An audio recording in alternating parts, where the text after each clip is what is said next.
Salam benim güzel izleyicilerim. Mənə baxanlar, məni izleyenler salamlayıram.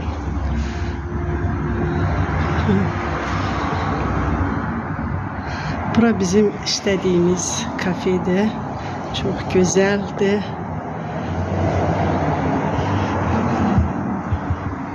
Yani buyurup gelebilirsiniz. Həqiqətən çok güzel.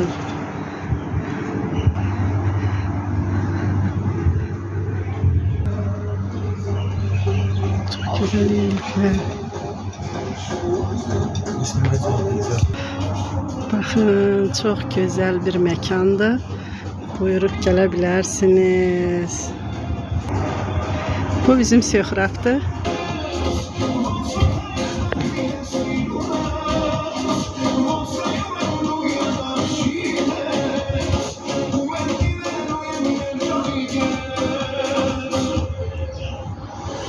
Bakın. Güzel dincelme yollar oturup.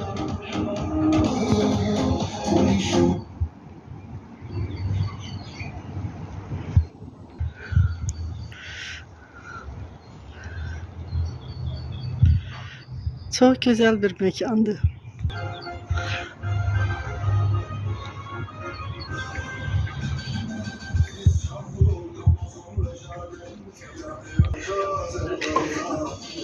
Güzel güllerle əhatə olunmuş bir mekandı.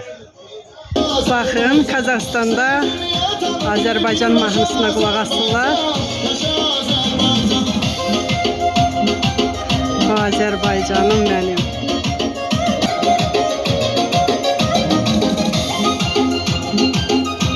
Bizim kafe Zolotoy Kuvşin. Azerbaycan, yaşa Azerbaycan. Bir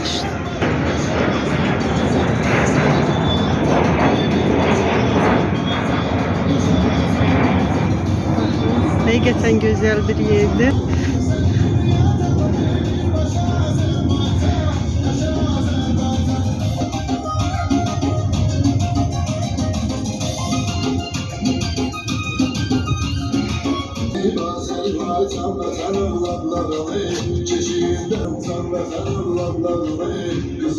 Buradan da su olmalıdır. Hələ açmamışıq. Yani ki bugün biraz hava bulutludur. Bir şey istolanda burada adam elinden tərpənməyə yer olmur. Həqiqətən çok olur adamlar. Azerbaycan.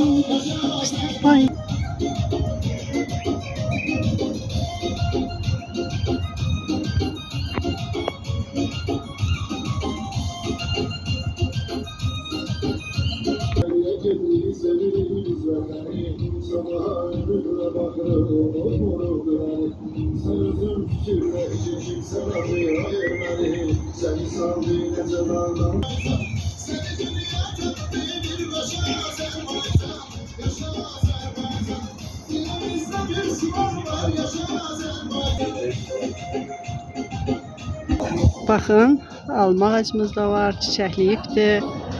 Alma, armut.